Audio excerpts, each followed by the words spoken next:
Hi everybody, this is Tammy and I'm back with another video for the Wild Orchid Craft Design team. And if you notice on my sign, the name has been changed. It's no longer the Wild Bunch, it's just now the Wild Orchid Craft Design team. And speaking of which, they are having a design team call. So if you're interested, I will put a link in the description box to the blog post with all of the information. You should definitely give it a try if you're interested. They are a great company to design for. So for this week's project, I decided to share with you my die storage. A few months ago, I shared my cutting cart, which is a cart that I purchased from IKEA. And I had already started on my die storage, but it was just a plain box with my dies inside. And I wanted to alter it to match my room and also to, you know, be pretty. So let me first share with you the items from Wild Orchid Crafts that I used on my project. So here is my tray. So I use the baby pink spiral stamen, which is MKX-574. I use the mixed flowers, that's these. These are MKX-379. Beautiful, beautiful colors. I use the white and cream tone tulips. These are MKX-141.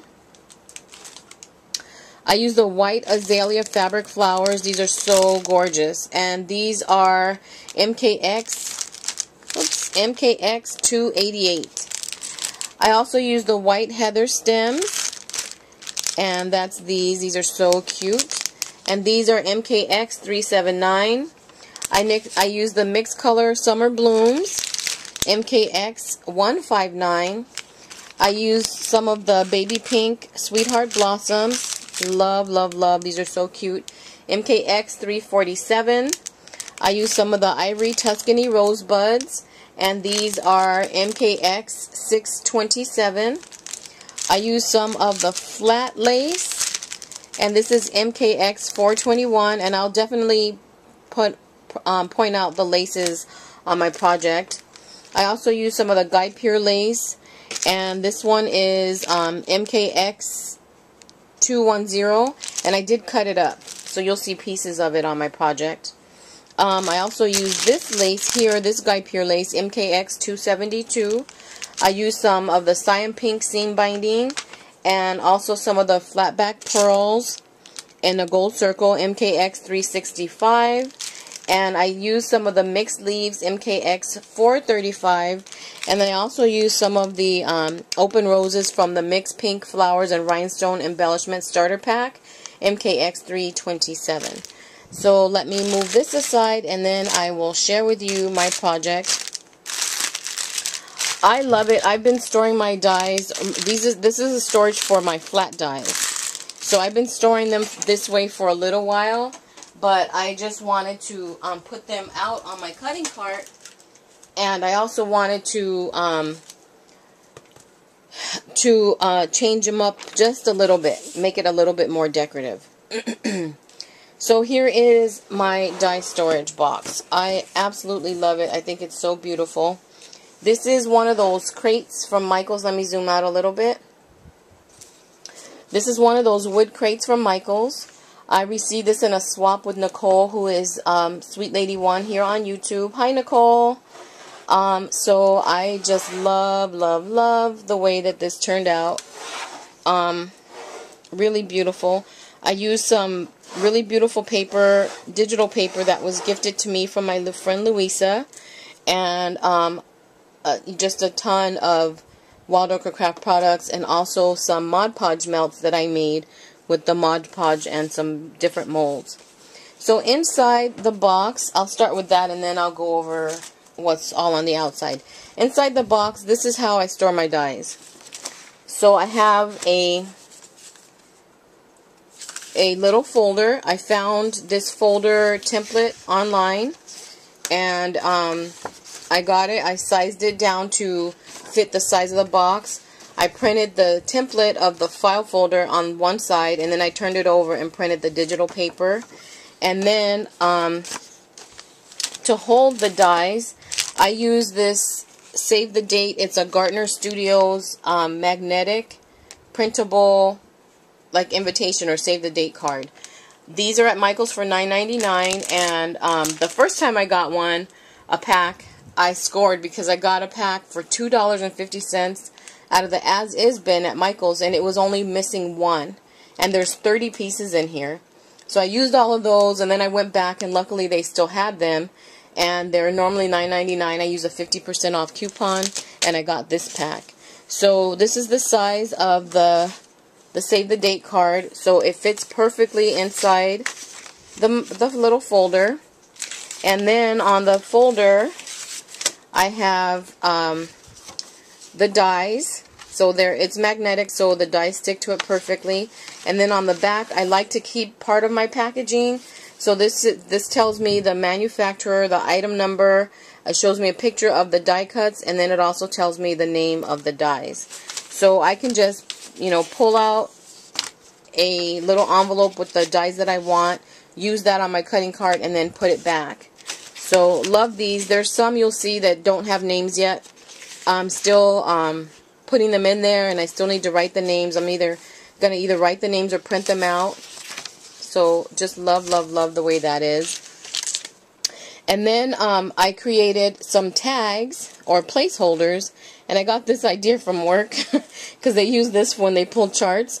They have like a little manila folder that they put in the place where the chart is that they pulled out. So I made 3 tags in case I pull out, you know, 3 dies. Then I can use these and just put them in the spot where I pulled the die out. And so then when I'm finished, I know exactly where to put the die back, because I like to store them in alphabetical order. So this is the first one. So I used some of the digital paper. I put it on the front and the back of a manila folder. The bottom half needed to stay relatively flat because it's going to be in between the file folders. So I used the artist stencil. I used some of the Guipure lace from Wild Orchid Craft. These are the 10mm open roses from the starter pack. Here's some of the seam binding, and then this is the pearl with the gold center. And I just put those on a Tim Holtz memo clip, and it clips on and off of the tag. So that's the first tag. The second tag is more of the digital paper. I did a lot of stenciling on this project. So this is a texturized stencil. Here is one of the Guipure laces from Wild Orchid Craft. And this lace, this is one edge of the lace. Then there's some circles in the center, and then another set of these little flowers on the other edge. So I cut out the little flowers and just put them on the edge of the tag. And then here's one of the Spiral Stamen, and then one of the really, really beautiful, I really love these, the fabric azaleas. And then there's another memo clip, some more seam binding, and then a Sweetheart Blossom. And then the last tag, this is some lace, some like wedding lace bridal trim from my stash. I put the digital paper on the front and back of the tag. I used the damask stencil. Here is some of the really beautiful tulips. And then I just made like a little bouquet. I put a piece of seam binding and a ribbon rose there. And then on the clip, I just dangled some little charms, and then also some of the 4mm rosebuds. So those are so cute. So it's just a little charm hanging from the memo clip. So now I'm going to take out all of the dies, and I'll be right back so we can go over everything that's on the outside of the box. Okay, so I took all the dies out, all the folders out, and I'm going to start on the sides. So I printed the paper, cut it in strips, and put it on, because you can see from the inside the box has little slats on the side. So I cut it into strips to fit each of these little wood pieces here on the side. And then I did some stenciling. This is the texturized stencil, the art is stencil. I even stenciled some up here, and then it got covered with the lace. This is the flat lace, the Wild Orchid Craft flat lace. And then this is one of the Guipure laces. This is another one of my Mod Pod melts. And then these are the heather stems here. So beautiful. Tied with a little piece of seam binding and a Sweetheart Blossom. And then that's just a sentiment from my stash. And then on the other side, I painted the whole box. It came just a wood color, unfinished wood. I painted it with some Martha Stewart paint and poodle skirt. So I did the same thing, printed the paper, cut it in strips to fit each of the wood pieces here, put some of the flat lace, the Guipure lace, another one of the Mod Podge melts, and then you can see here part of the spiral stamen. I stretched them all and I did different things with them, curled them. This one I brought it all the way to the side, and then here's some of the seam binding from a bow that's on the front. And then this is the center part of this lace here. So it looks like this, and I don't have any more so I can't show you, but it has, this is the center, and then these flowers are flanking both sides of this little circle. So I just cut it all out and used different pieces here and there. So this is some more of the Guipure lace from Wild Orchid Craft, some of the hip rosebuds, a sweetheart blossom, and then just a Michael's word bead. And then on the back I kept it really, really plain. It's part of the digital paper. I used the damask stencil. This is another one of the Mod Podge melts, and here's one of my fluttery butterflies. I did a tutorial on that last week. So, oh no, not last week, the week before I believe. And I will put a link in the description box to that tutorial if you want to check out how to make them. They're so fun. I love how fluffy they are. And then here on the front, I did the paper, I did some damask stenciling, I also did some of the texturized stenciling here.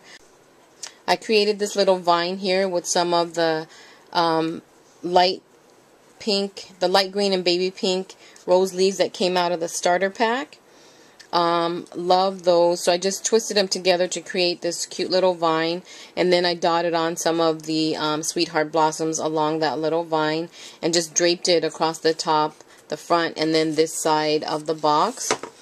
And then here's some more of my Mod Podge melts, a little bird, some little word tiles that I had, it's spelled dies, and then here's my cluster of flowers, which I really love the way this looks. So here is some of the trellis roses from the mixed pack, the mixed flower pack. Here's some of the azaleas, the fabric azaleas. These are the Tuscany rosebuds here. Here's some of the metal, the flatback pearl and gold centers. And, oh, I forgot the magnolias. I did use 2 magnolias here. And I'll put the product codes for everything that I use in the description box below in case you wanted to pick up something or, you know, find out the item number for one of the items. Then here's some flourishes, some of the tulips, and then the spiral stamen. So you can see I stretched them. This one I stretched it and then I curled it and then glued it down that way. This one I only stretched a little teeny bit. And then that one, like I said, I stretched it and curled it all the way to the side. And then here's another one of my fluttery butterflies. So, so cute. So that is my die storage, and it just sits here on my cutting cart beside my Cuttlebug with all my beautiful, beautiful dies in it. And I just love the way that it looks. I especially love the folders because originally, like I said, I've been using this for a little while. So originally I just had plain white folders. So then when I got the paper, I just decided to print the pattern on one side and then cut it out, and print the stencil, the template on the other side and then cut it out. But I will be printing some more so that I can get more with the tab on this side, because right now the majority is on the left and I want them to be a little bit mixed. So that is my die storage. Thank you so, so much for watching. Thank you for commenting. Thank you so much for rating. Thank you to all of my new subscribers. I really, really appreciate everybody. So definitely go and check out the Wild Orchid Craft website. And like I said, if you're interested in the design team call, all the information will be, or the link to the information will be in the description box. Thank you so much, and I hope you're all having a really great day. Bye.